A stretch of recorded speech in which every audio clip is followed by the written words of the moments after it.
Olá a todos, começamos o programa Ponto de Vista. Eu recebo aqui Regina Santos, superintendente do Hospital Universitário Professor Alberto Antunes, Hospital Universitário aqui de Maceió. Professora, quantos anos você trabalha com saúde? Tem acompanhado o dia a dia de hospitais, de unidades de saúde? Esta área, quantos anos? Olha, eu sou enfermeira de formação há 44 anos.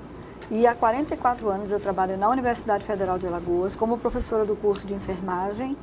E como professora do curso de enfermagem venho acompanhando estudantes e praticamente eu estive em todos os grandes hospitais da cidade de Maceió, acompanhei muitos estudantes em vários municípios do estado de Alagoas. E no curso de enfermagem, uma das suas características é que ele é um curso extremamente prático. Ele se dá no trabalho. Então, eu estive militando no trabalho de enfermagem durante todos esses 44 anos. 44 anos é anterior, na verdade é bem anterior, inclusive, à nova Constituição. A Constituição de 1988, eu já 30 anos, né? Eu me formei em 75, menos de um mês depois de formada, eu já era professora da Universidade Federal de Alagoas. Há quem diga que a Constituição Federal de 88 teria intensificado a declaração por direitos universais, inclusive de uma saúde universal, gratuita e de qualidade. De quem testemunha 44 anos de política de saúde, a saúde de hoje é pior, é melhor ou é igual a 44 anos? É infinitamente melhor. Eu posso lhe dizer isso com toda a segurança. Nós vivíamos naquela época, há muitos anos atrás, nós passamos, na verdade, por reformulações muito fortes. Desde a época de Getúlio Vargas, né, onde a assistência à saúde se dava no âmbito da Previdência Social e quem tinha direito a ações de saúde institucionalizadas eram aqueles que tinham uma carteira de trabalho assinada. Hoje, a gente tem um sistema de saúde, uma política nacional de saúde que é pública, que é universal, que tem um acesso organizado e esse acesso é garantido numa rede que se pretende que seja municipal, estadual, federal. Então, é muito diferente. Uma das características da época em que eu praticamente comecei minha vida profissional é que o sistema ele não era universal. Então, nós tínhamos ainda a figura do indigente. O indigente era cuidado pela filantropia, não é? Como uma obra de caridade, que teve muito valor na época. Hoje não existe mais filantropia do ponto de vista de caridade, por quê? Porque o sistema de saúde, o Sistema Nacional de Saúde, o Sistema Único de Saúde, ele efetivamente cobre todas as ações assistenciais. Ninguém mais depende de caridade para ser atendido. Temos problemas? Temos. Por que nós temos um problema? Porque o nosso país é continental. A nossa população, ela cresce geometricamente. Mas os recursos em saúde não crescem na mesma proporção. Então, a gente sempre tem um desequilíbrio entre aquilo que a gente necessita do ponto de vista de financiamento, e do ponto de vista de organização e do ponto de vista de pessoal para fazer o sistema funcionar, nunca está na medida dos recursos que a gente dispõe. Hoje nós temos esse problema. A outra coisa que eu acho que é muito, muito importante citar como diferença entre aquilo que o que era no passado e o que é hoje, é uma característica que é um pouco difícil, assim, um jogo de palavras para você entender, que é a diferença entre igualdade e equanimidade. No tempo passado, nós tínhamos muita iniquidade em saúde, ou seja, a palavra iniquidade, ela vem de inequidade, que significa desigualdade. Então, as pessoas precisam ser tratadas, do ponto de vista da saúde, muito de acordo com a sua necessidade, que não é igual para todo mundo, não é? Sim. Então, isso é fundamental porque é um dos princípios do SUS, que as pessoas sejam tratadas de acordo com as suas necessidades específicas. Hoje nós temos essa possibilidade, no passado nós não tínhamos. Quando se vê hoje em dia, você liga a TV, você sempre vê muitas denúncias em todo o Brasil. E você, naturalmente, ser humano é assim, você ouve frases como tipo, a saúde vai de mal a pior. Como passar para a população que a saúde está melhorando, mas que é um processo? É assim, dizer que a saúde está dando, e veja bem, uma coisa é dizer que ela vai de mal a pior, outra coisa é dizer se ela está dando conta das necessidades de saúde da população. Não está. Certo. Por quê? Porque a nossa rede de atenção básica precisa melhorar muito. O SUS estabelece como, é como se você tivesse assim, o modelo de atenção à saúde que o SUS prega é o da promoção à saúde, da proteção à saúde, né? E da recuperação e reabilitação das pessoas que perderam a saúde. O que nós tivemos no passado era um modelo que o objetivo era prevenir a doença e curar a doença. Não adianta, numa sociedade como a nossa, você pensar em somente prevenir doenças não é suficiente. É preciso promover saúde. Promover saúde significa uma boa alimentação, uma boa educação, trabalho, com salário para que você possa se alimentar bem, não é? Quer dizer, você entende saúde não como ausência de doença, mas como um conjunto de variáveis que implica e que interfere na sua maneira de estar e de viver. Eu digo para os meus alunos, se quer que eu diga uma definição papum do que é saúde, é a resposta ao modo como você vive e trabalha. Por quê? Porque é um conceito ampliado de saúde.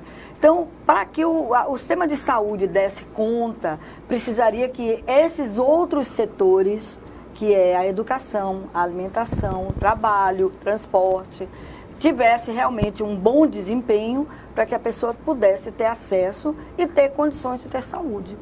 Então, você vê que é uma coisa que é interligada. Por isso que um dos princípios do SUS é o da intersetorialidade. Eu não posso falar de que uma criança tem saúde perfeita se ela mora e quando ela anda descalça, ela vai cair no esgoto a céu aberto.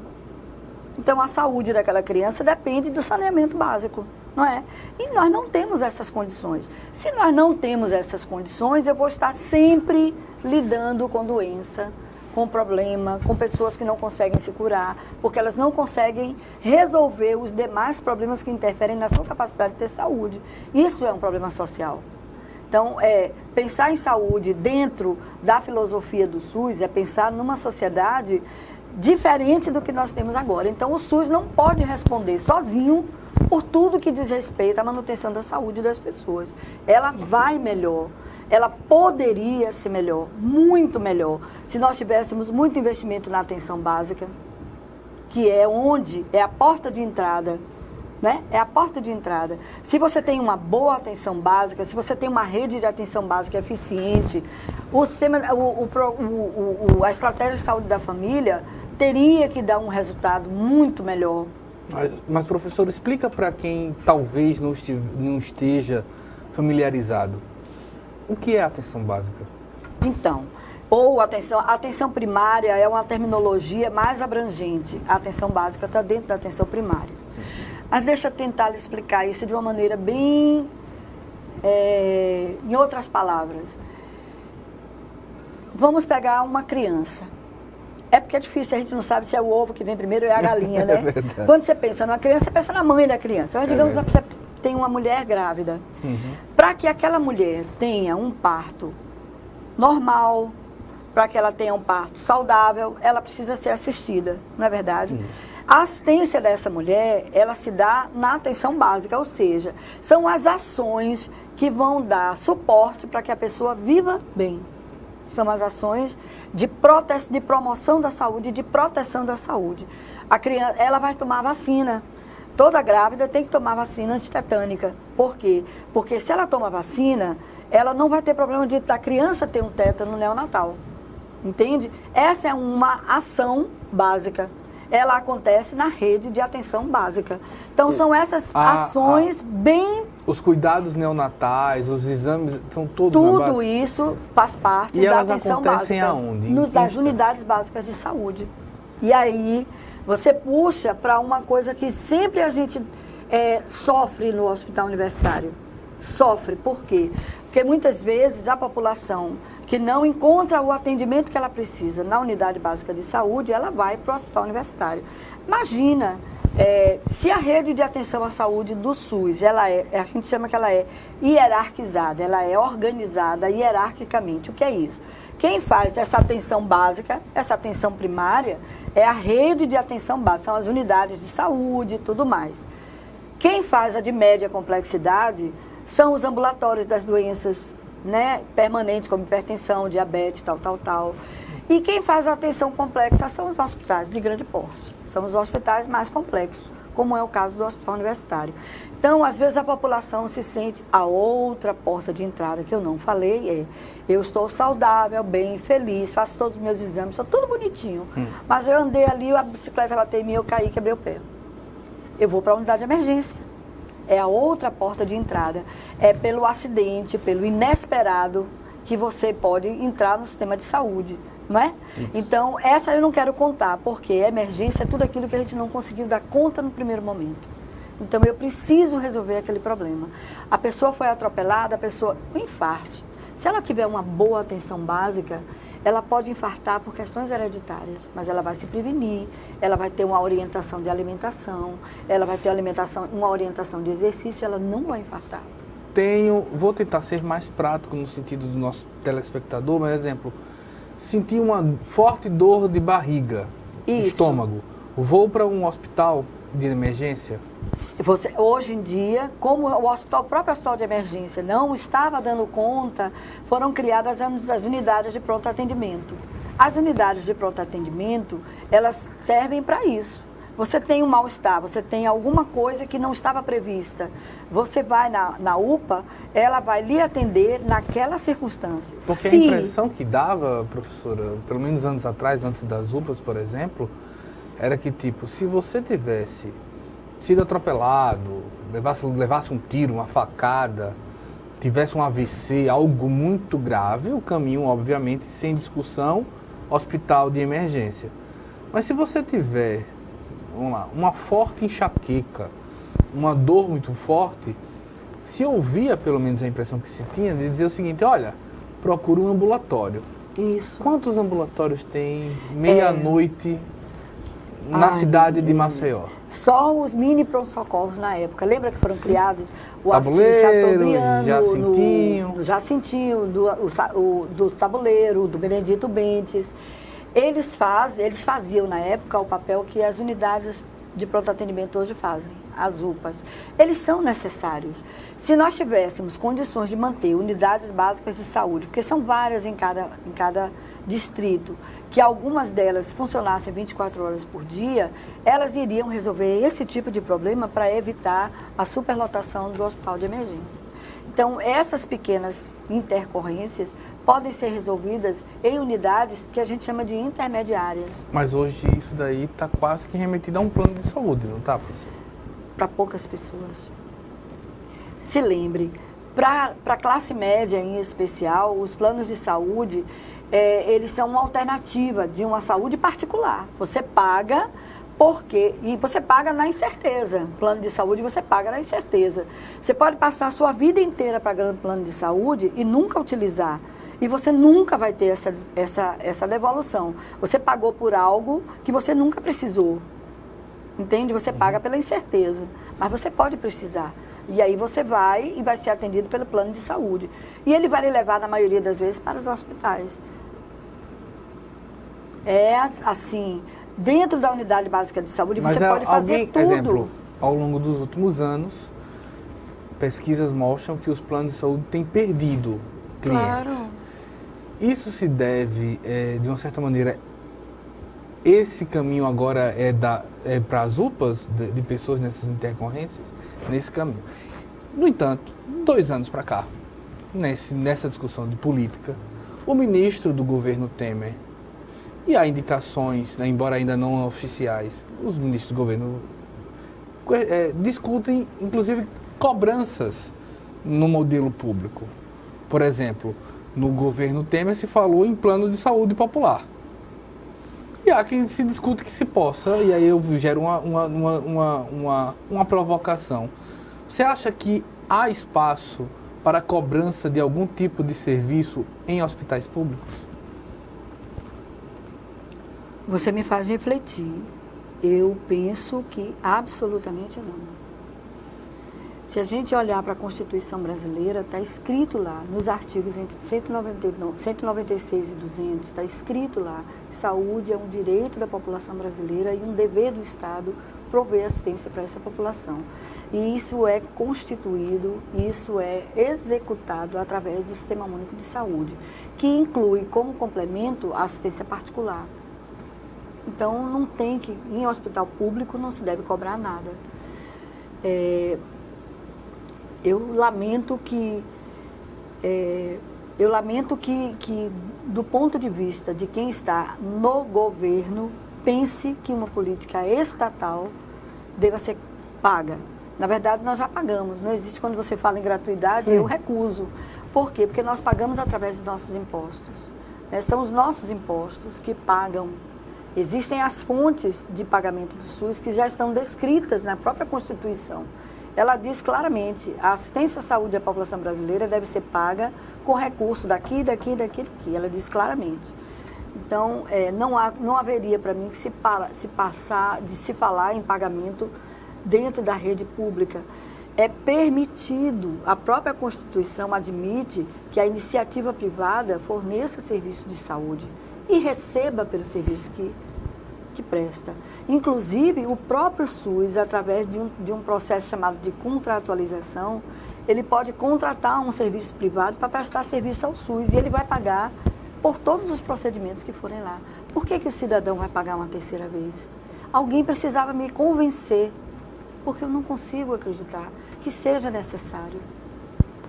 Um ponto sempre nessa discussão, nesse coração, é se um aperfeiçoamento da saúde passa por gestão ou por mais recursos? Pelas duas coisas, eu não tenho dúvida. A saúde nesse país sempre foi subfinanciada.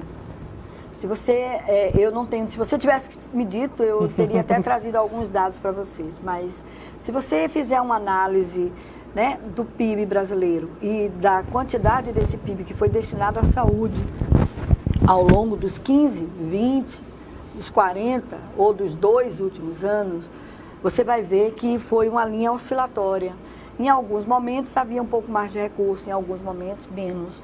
E nós nunca chegamos, de fato, a cumprir aquilo que, de fato, a saúde precisa para estar devidamente aparelhada e em condições de atender a todas as necessidades da população.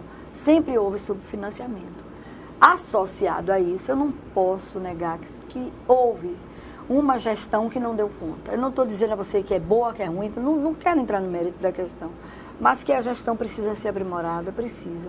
O controle social precisa ser aprimorado, precisa. A forma como você executa o trabalho de gestão também precisa ser aprimorada. A própria lei de responsabilidade fiscal, ela precisa ser revista. Como? Assim, como é que eu vou dizer isso a você? Diz a lei de responsabilidade fiscal, que é enorme, mas eu pegando um artigo só, que eu não me lembro o número qual é, que o governo, as instâncias, né, municipal, estadual, tal, não pode gastar com o pessoal mais de 40% da sua folha do seu recurso, não é isso? Mas quando você pensa em saúde, não pode pensar que você vai gastar a mesma coisa na saúde ou na educação ou em outros setores. Por quê? Porque a saúde, as necessidades de investimento em saúde crescem proporcionalmente à população. Eu não posso dizer que eu vou manter o mesmo nível de assistência à saúde das pessoas com um financiamento de não sei quanto tempo atrás, ou pior do que o financiamento, a quantidade de profissionais igual a não sei quanto tempo atrás, quando a população já cresceu. Então, na medida que a população cresce, o número de profissionais também precisa crescer. Por quê? Porque você precisa manter a correlação entre quantas pessoas um profissional pode atender numa determinada jornada de trabalho. Então, se o número diminuir, e ainda tem muito detalhe, isso seria uma conversa para não sei quanto tempo. Por exemplo, se dizia até algum tempo atrás, você está falando dos meus 44 anos de trabalho, há algum tempo atrás, a mulher começava a ter vida sexual ativa e a procriar 18 anos, lembra? Eu não estou falando das meninas do tempo do Ronca, que casavam com 12 anos, não é isso que eu estou me referindo. Mas eu estou falando a um tempo mais recente. Mas hoje o próprio Ministério da Saúde já recuou nessa idade, não é? Já Hoje recuou. acredito que 13 anos já. 12 anos você já tem uma outra configuração da vida da menina de 12 anos. Então, significa o que isso? Essa forma como nós vivemos hoje, ela traz em si alguns compromissos que o Estado precisa desenvolver, precisa tomar para si e dar essa assistência. É a questão da vida dos adolescentes, das crianças que estão virando adolescentes, que não tem risco só, não é só o problema da vida sexual, né, da gravidez indesejada, mas é o convite eterno à droga. Não é verdade? Sim. Então, quem é que toma conta disso? Quem é que tem que realmente abraçar isso com mãos de ferro e dar conta de fazer com que os jovens não enveredem, não caiam nas ciladas da droga? Dizer que isso é porque não tem uma família estruturada, eu acho que reduz muito. Por quê? Porque não é só a família desestruturada que tem isso, não. Você tem uma família mais estruturada do mundo, mas o jovem é curioso, ele é impulsivo, ele quer viver experiências novas e não tem. Você acha que não tem que se aproveite de tudo isso? Então, é muito amplo esse espectro. Então, na saúde, nós precisamos ter isso. Na medida em que a população cresce, o número de profissionais para atender tem que crescer. A atenção básica precisa crescer junto para que possa garantir a promoção da saúde, a proteção da saúde, para que os outros hospitais não fiquem sobrecarregados cuidando só de doença. Eu estou aqui com a superintendente do Hospital Universitário, Regina Santos. A gente está indo para o primeiro intervalo, a gente volta já.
Ei, eu queria poder falar com você.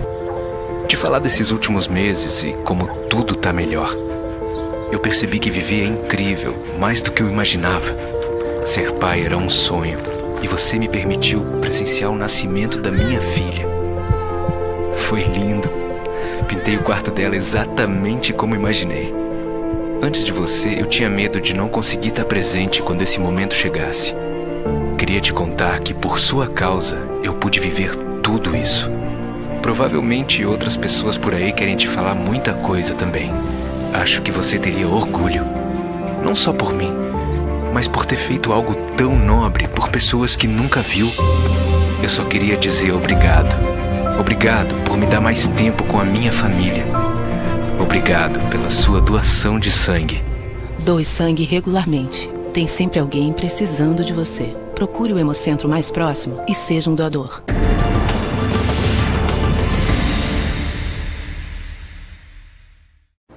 Voltando com o programa Ponto de Vista, eu estou aqui com Regina Santos, superintendente do Hospital Universitário.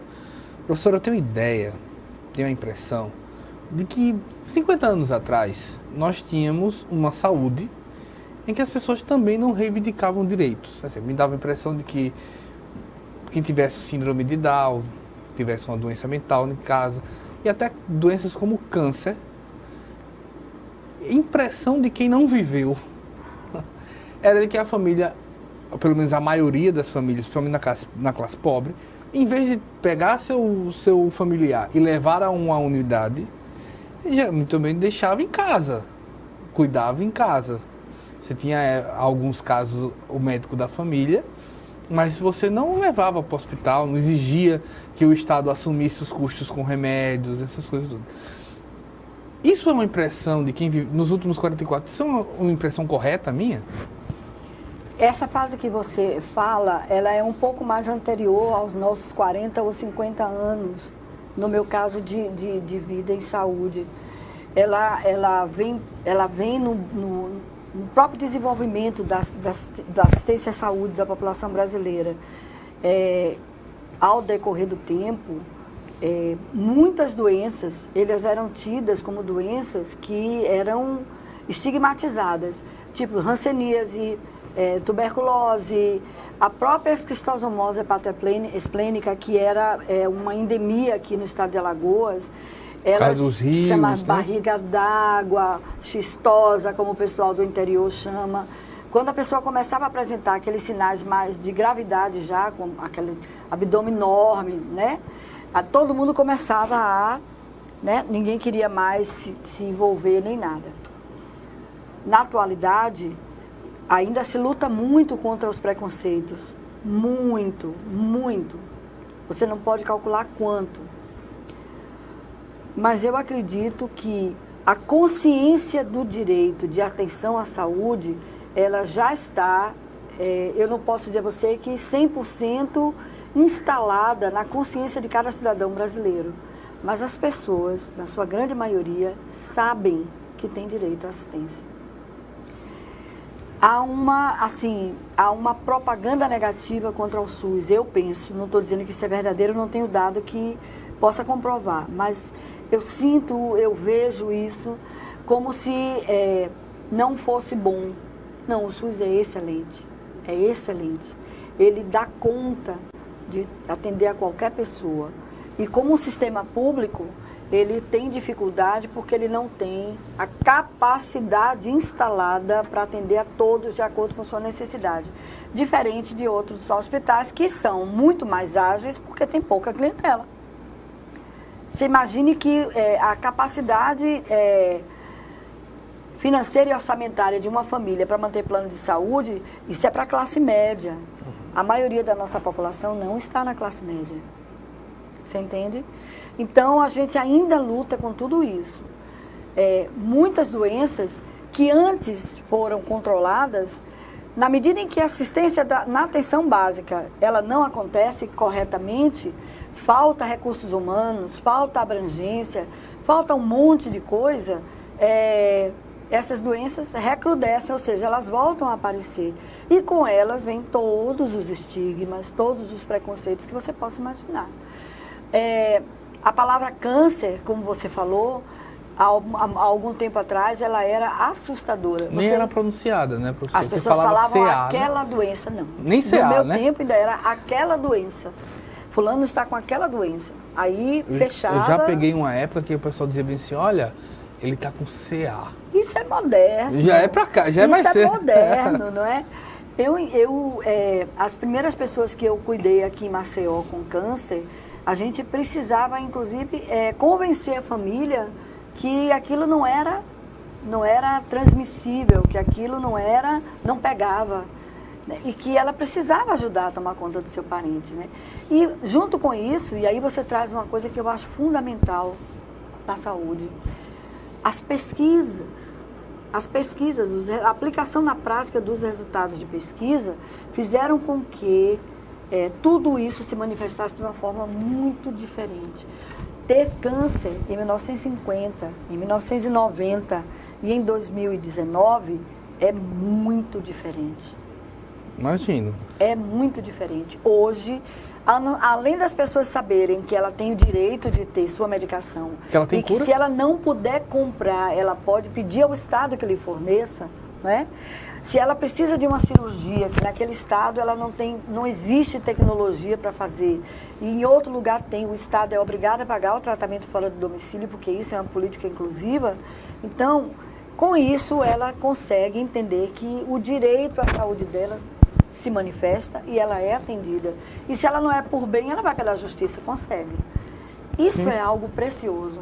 Às vezes as pessoas que estão mais envolvidas com a gestão morrem de medo. Eu sigo assim, Eu acho fantástico o trabalho da Justiça nesse aspecto, do Ministério Público Federal, da Defensoria Pública, eles realmente ajudam. Traz problema, traz. Por quê? Às vezes você tem uma pessoa que tem um tipo de câncer, cuja medicação custa 15, 20, 18 mil reais uma ampola, ela precisa de 5.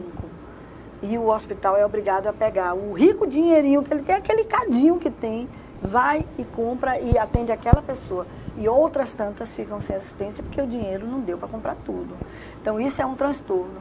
Mas aquela pessoa teve a sua necessidade atendida, entende? E de outra forma ela não faria. Ela estaria condenada à morte. E quando nada disso mais dá resultado, o próprio SUS providencia o cuidado paliativo. Fora isso, eu lembro, a gente já está falando de algumas doenças, como até algumas doenças que são a hanseníase, por exemplo. Se alguém descobrisse isso, décadas atrás, que o seu parente está com hanseníase, me dá a impressão de que essa pessoa não procurava o médico. Ela deixava em casa e subnotificava também. Se subnotificava, isso é um problema de gestão de saúde também, concorda? Concordo, em gênero, número e grau. E a subnotificação, você está falando numa esfera epidemiológica, que a gente chama dessa maneira, mas existe também outras subnotificações. Às vezes, e eu tenho assim, conflitos com isso, né? A subnotificação vai desde o momento em que você executa um determinado procedimento e não deu tempo de anotar, e aquilo ali não é notificado, não foi feito, e na verdade foi, isso é um tipo de notificação. Você recebe uma pessoa que apresenta sinais de uma determinada doença que seja controlada e você não notifica. Nossa Senhora, toda a política de saúde está baseada em dados que são insuficientes, que não são claros, que não são exatos. Então, esse é um sistema no Brasil que eu acho que precisa melhorar muito, é o sistema de estatística. Não a estatística em si como ciência, mas é tudo dependente de pessoas, né? Como que você colhe esses dados, como que você produz esses dados, como que você trabalha esses dados, para que eles possam se transformar em proposições que vão resolver os problemas que estão ali notificados. Então, tudo isso também é muito complicado, né? Eu lembro também também do uso do sistema por si mesmo, porque nós estamos em Maceió, onde o governo do estado está para inaugurar uma maternidade de risco habitual. Teve recentemente uma reforma na sua unidade de risco alto, né, de alto risco, que é a Santa Mônica, e você ao mesmo tempo tem uma demanda gigante para atender. Tem um hospital universitário também. Eu tenho minha avó, que na década de 60 teve 5 filhos todos em casa. Há uma mudança gigante também na gestão nesse sentido, não há? Ah, sim. A obstetrícia, ela foi engraçado. Isso é um processo histórico que um dia eu gostaria muito de sentar e conversar com quem entende melhor do que eu. Por exemplo, eu vou falar de mim, minha pessoa. Certo. Eu nasci em casa, mas a minha mãe teve problema no decorrer do parto. E eu fui levada numa canoa entre as pernas da minha mãe para a maternidade, que era um braço de mar de distância, né? Um braço de mar. Fui levada para o parto ser concluído no hospital, porque minha mãe teve problema de retenção da placenta. Então, naquela época, o parto domiciliar era extremamente comum. No entanto, era um parto de risco. Por quê? Porque a técnica, o conhecimento, a estratégia, ela era muito rudimentar ainda e ficava na mão das parteiras. Não que elas não tivessem valor, entende? Não é isso. Hoje, isso está muito evoluído e a tendência mundial é retornar o parto, que agora não se chama mais. Este parto que vai retornar não é o parto normal ainda, é o parto natural. Aquele que acontece naturalmente. Que ele volte para o domicílio acompanhado por uma pessoa com um pouco mais de esclarecimento, o que hoje tem com sido chamado de doula. São chamadas de enfermeiras obstétricas. Ah, sim. Qual é a diferença para a doula? Sim. A doula é uma mulher que acompanha, que ajuda, que fortalece, que segura na mão. Que também tinha antigamente. Que tinha antigamente. Você Esse tinha a papel parteira era e tinha muito uma outra desenvolvido pela mãe. Sim. Não é? A mãe é que fazia muito esse trabalho, de acompanhar, de estar junto, de ajudar. Vamos, minha filha, força. Esse trabalho de apoio é feito. E é um trabalho digno de nota, porque ao fortalecer essa mulher, ela tem condições de fazer com que o parto tenha o tempo necessário para a sua evolução natural. Esse parto, que está muito mais sofisticado, muito mais, e ao mesmo tempo, dentro daquilo que é fisiologicamente esperado, deve retornar para o domicílio, não é? Ficando nas casas de parto, os partos normais, de maneira tal que quem vá para um parto cesariano sejam aquelas mulheres que de fato não têm condições de parir naturalmente. Eu digo nesse sentido porque, exemplo, eu citei uma avó materna, que teve 5 filhos em casa, eu poderia citar a avó paterna, na verdade uma bisavó paterna, que teve 25 gestações, 12 nasceram vivos. É menos da metade do que antigamente se chamava vingar. Exatamente. Naquele tempo se falava em vingar, por quê? Porque como não havia assistência pré-natal e como não havia atenção para as intercorrências, quais são as condições ideais para que a mulher tenha seus filhos de forma natural e sadia, não era observado. Se você vê que hoje em dia você não encontra mais uma mulher parindo 25 filhos. Sim. Você há de convir comigo que isso é uma expoliação do corpo feminino. É uma violência. E mais, por que ela tem 25 filhos? Porque ela não sabia como prevenir uma gravidez. Ela não sabia Não se respeitava nem o resguardo, né? Não é. Não, e às vezes assim, você tinha o resguardo de 30 dias e no 30º dia, quando a mulher, no 45º dia, ela já estava no ciclo fértil e ela tinha a primeira relação depois do parto no 45º dia e já engravidava porque ela estava fértil. Mas quem é que sabia disso? Verdade. Entende? Então, esse conhecimento, a pesquisa, o que trouxe de embasamento para essas ações, mudou radicalmente o panorama. Hoje a gente sabe que a mulher pode ter vida sexual ativa, pode viver muito bem com seu marido, com seu companheiro, e não obrigatoriamente engravidar. Foi uma revolução. É a chamada revolução sexual. Ao mesmo tempo, né, durante esse processo de revolução, quem gere a saúde recebeu uma carga financeira para administrar, né? Será que foi suficiente? Porque é preciso ter agora centros obstétricos, porque as pessoas já não ficavam tão à vontade de ficar em dúvida se ia vingar ou não ia vingar. Porque já sabia. Na hora que eu engravidei, se eu senti os primeiros sinais de gravidez, eu vou buscar o posto de saúde, a unidade de saúde. E lá vou começar o meu pré-natal. Vou fazer no mínimo 6 consultas, né? Com enfermeiras e com médicos. Hoje em cada dia, um cuidando da sua esfera de cuidado. O pré-natal é consolidado na rede pública? Olha só, o pré-natal está consolidado na rede pública, está consolidado. No entanto, ao meu ver, ainda tem muito o que melhorar em termos de qualidade do trabalho que é feito. Eu penso que isso é algo que não vai parar de evoluir nunca. As pessoas precisam continuamente estar se reciclando, estar se atualizando, né, buscando aplicar resultados de novas pesquisas, atualizando sua prática, tornando ela mais eficaz, mais eficiente e não sendo desatento. Não sendo desatento. Hoje em dia, por exemplo, numa maternidade como o Hospital Universitário, que é uma maternidade de alto risco, muitas mulheres vão ser operadas em situação de risco alto porque estão com pressão alta. Mas a pressão alta deveria ter sido controlada no pré-natal.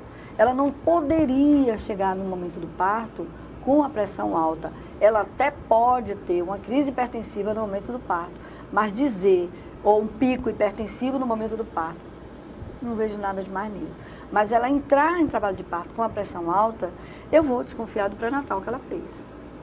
Então, isso é um problema. Infecção urinária também faz com que o bebê não vá até o fim da gravidez. Quem é que vai cuidar de uma infecção urinária de uma grávida? É o pré-natal. É o pré-natal. Hoje, existe, no caso ainda, para a gente finalizar a questão de centro obstétrico na saúde pública, tem muita cesárea? Muita.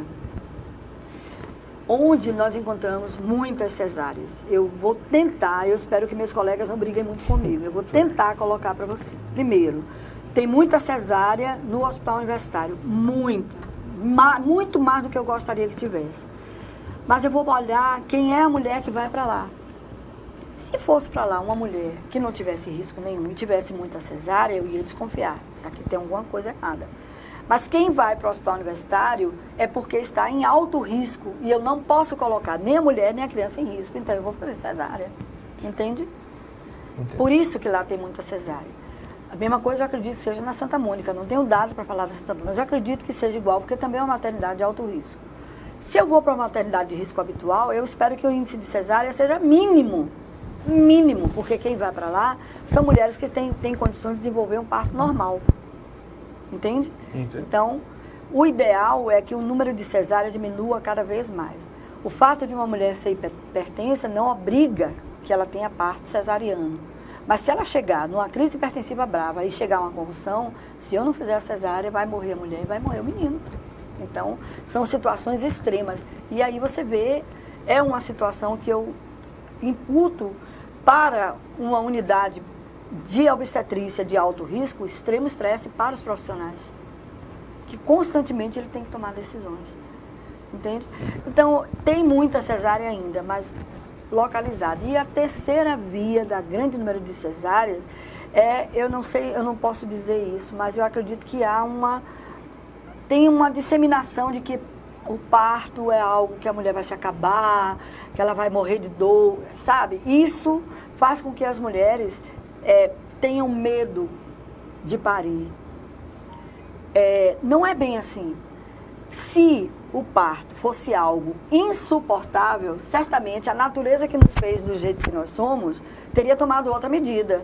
Talvez até um fecha-cleca na barriga, né? Brincando. Mas não é algo suportável. É algo que ela pode passar e que ela não vai se acabar, nem o mundo vai se acabar naquele momento. E, muito facilmente, todas as mulheres que pariram, na hora que a cabeça do menino desprende, toda a dor cessa. Então, é algo natural, fisiológico, ninguém precisa ter medo.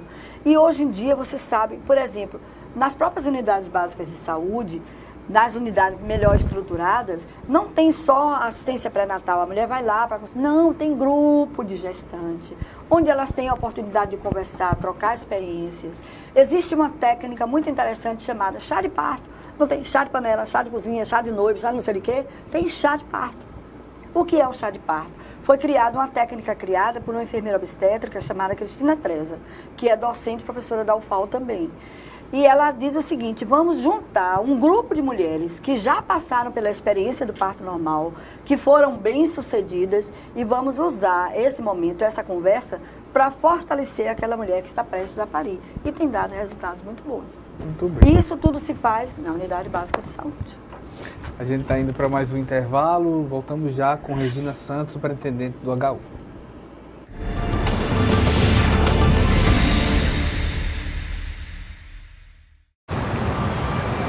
Quando fiquei sabendo que tinha tuberculose, imaginei, é o fim. Mas logo descobri, tuberculose tem cura. Se parar o tratamento, a doença pode voltar, mais forte. Família, amigos, profissionais de saúde, todos juntos contra a tuberculose. É bom saber que eu não estou sozinho. Em caso de tosse por mais de 3 semanas, procure uma unidade de saúde. Pode ser tuberculose e o tratamento precisa ser feito até o fim. A ditadura foi uma época de violação de direitos. E muitos dos documentos que contavam os detalhes sobre os crimes cometidos foram censurados, escondidos ou destruídos. Hoje, muitos deles estão disponíveis no site bnmdigital.mpf.mp.br. Acesse, pesquise e não deixe a história desaparecer, muito menos se repetir.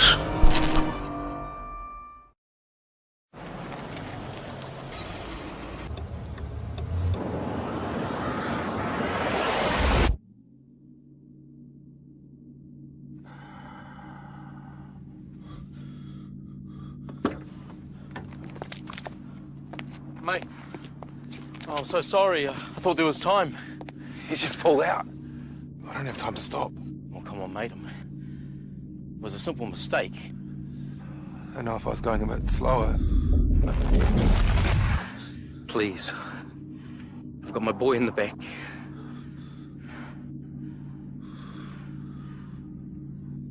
car too fast. I'm sorry.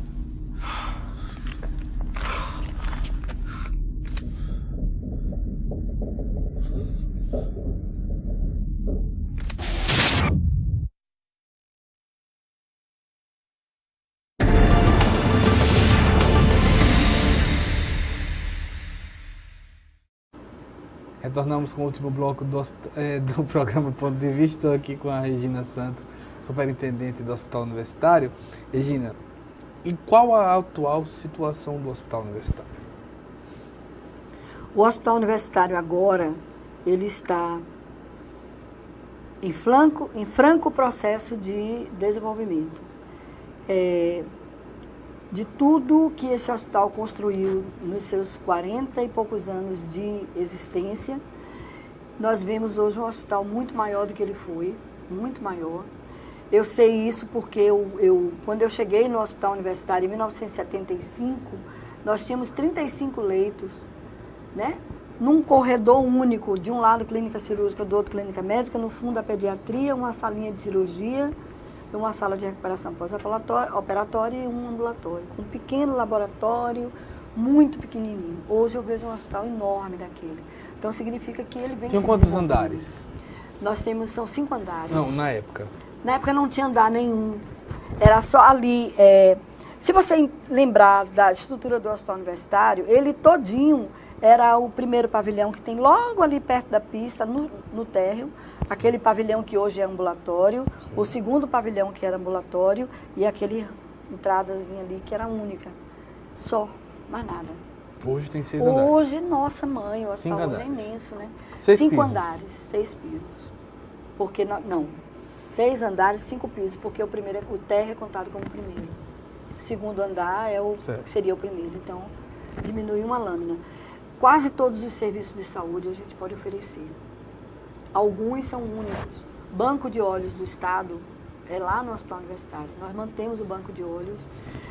Temos um serviço de polissonografia que é único no Estado.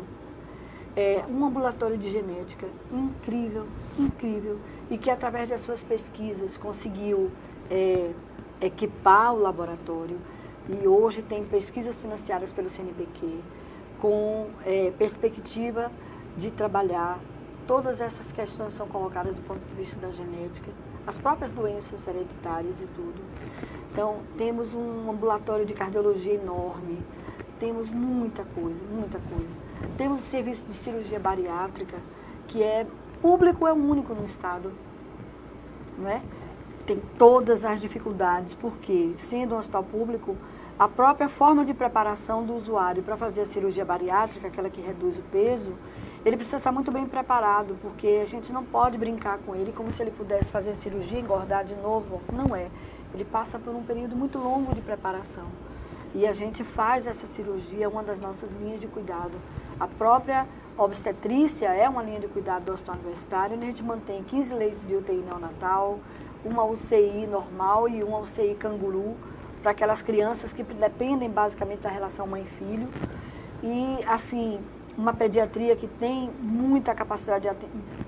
Como é que eu vou dizer? Eu queria tanto dizer que tem muita capacidade de atendimento, mas não temos ainda, porque como os nossos recursos são poucos, eu só posso oferecer aquilo que eu tenho condições de manter. Então, mas temos a clínica médica, temos o serviço de oncologia, temos neurocirurgia, tem quase todas as ações de saúde. O Hospital Universitário tem condições de desenvolver. E isso faz com que a gente tenha um número de trabalhadores muito grande. São quantos, professora? Em torno de 1.300 a 1.350. É o ideal fora já? Fora os estudantes, não é. E aí a gente tem uma diferença, um olhar diferente entre aquilo que aquilo que se encontra definido em regras pré-estabelecidas, inclusive uma fórmula de estabelecimento do quantitativo de pessoal por leito, né? Então, por exemplo, antigamente, pelo Ministério do Planejamento, você tem que ter, para cada leito hospitalar, 5 profissionais. Então, nós temos 218 leitos. Você teria que multiplicar isso por 5 e você teria o número de profissionais. Não é, meu amigo, não é. Porque nós não temos só leitos.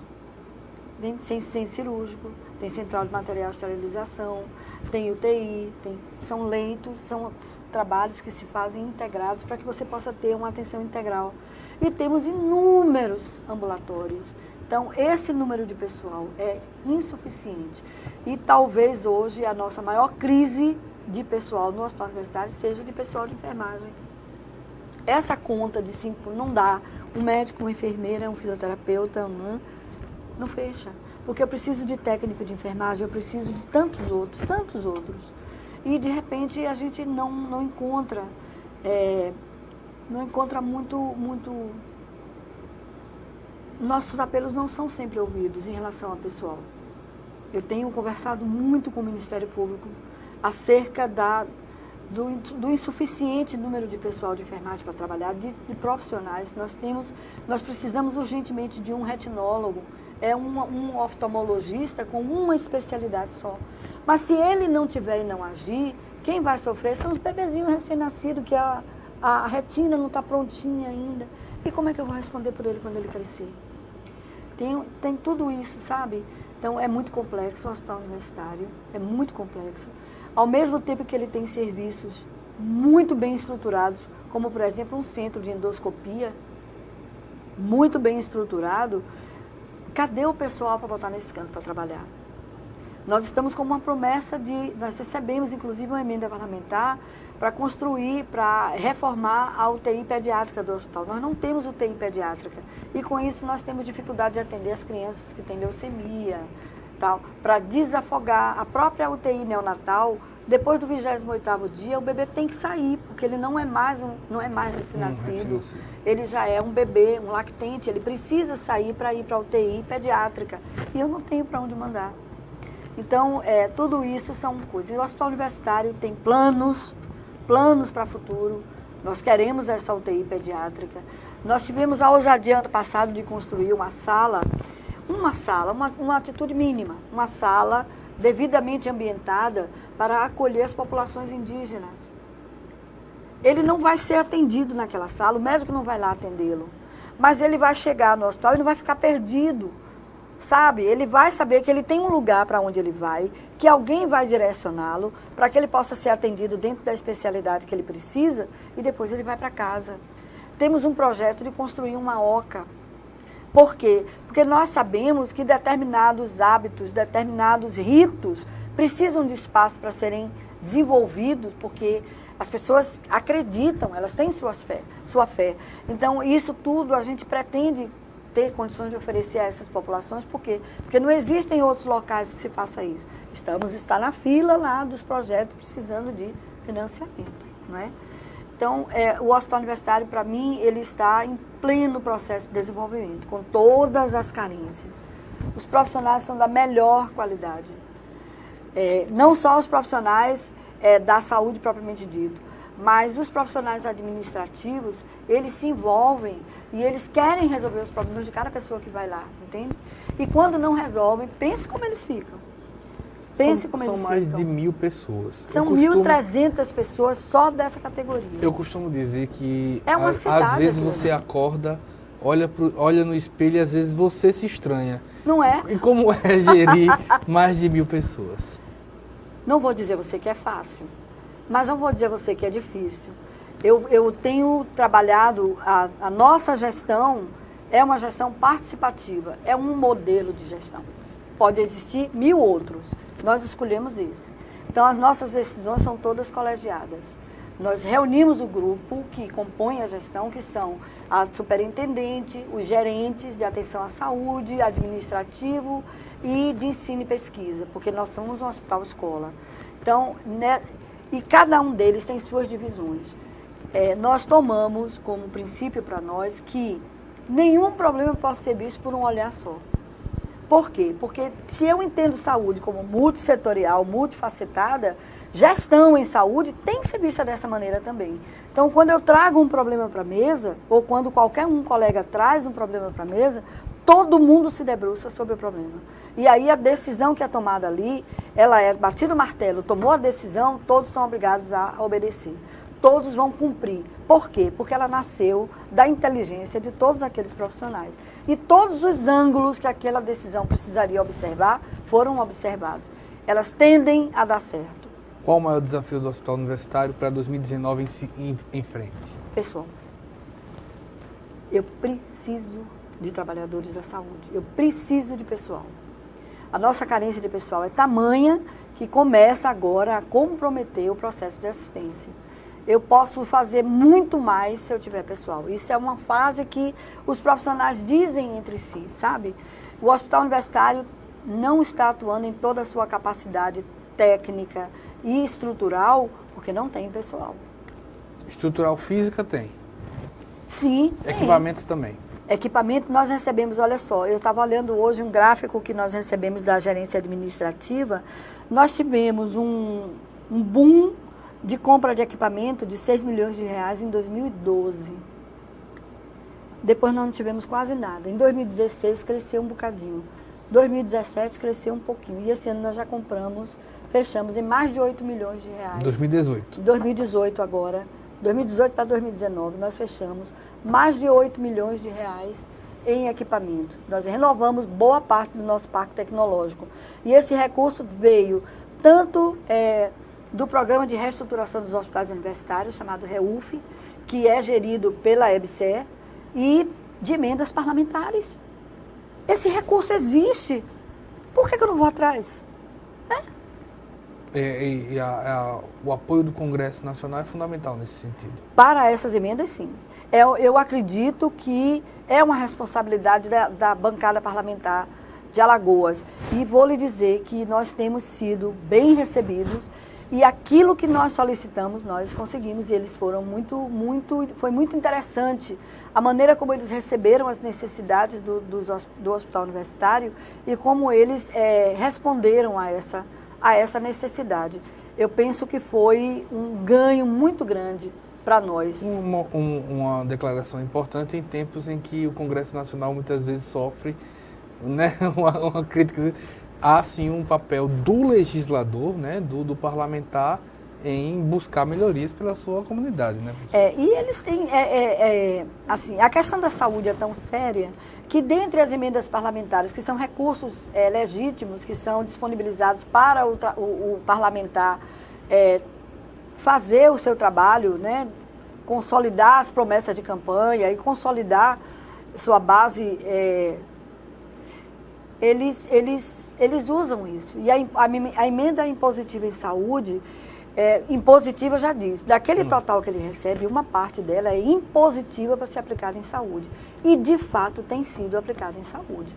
Não só no Hospital Universitário, porque a gente foi muito tímido na primeira vez que nós fomos. Agora nós fomos um pouco mais ousados, estamos esperando os resultados. Mas, realmente, os municípios se beneficiam dessas emendas parlamentares. Pois bem, professora, eu queria agradecer bastante, parabenizar pelo trabalho, desejar que o trabalho evolua e discutir que política de saúde é sempre necessária, né? Com certeza. É algo que, quanto mais a gente discute, mais a gente aprende, e acho que esses meios, essas explicações, de alguma forma, ela precisa chegar a todos. O grande fator que ajuda o desenvolvimento da saúde é a educação. A educação está sempre muito ligada a prevenir, inclusive, que os hospitais sejam cheios. Educação e saúde são as duas grandes políticas públicas.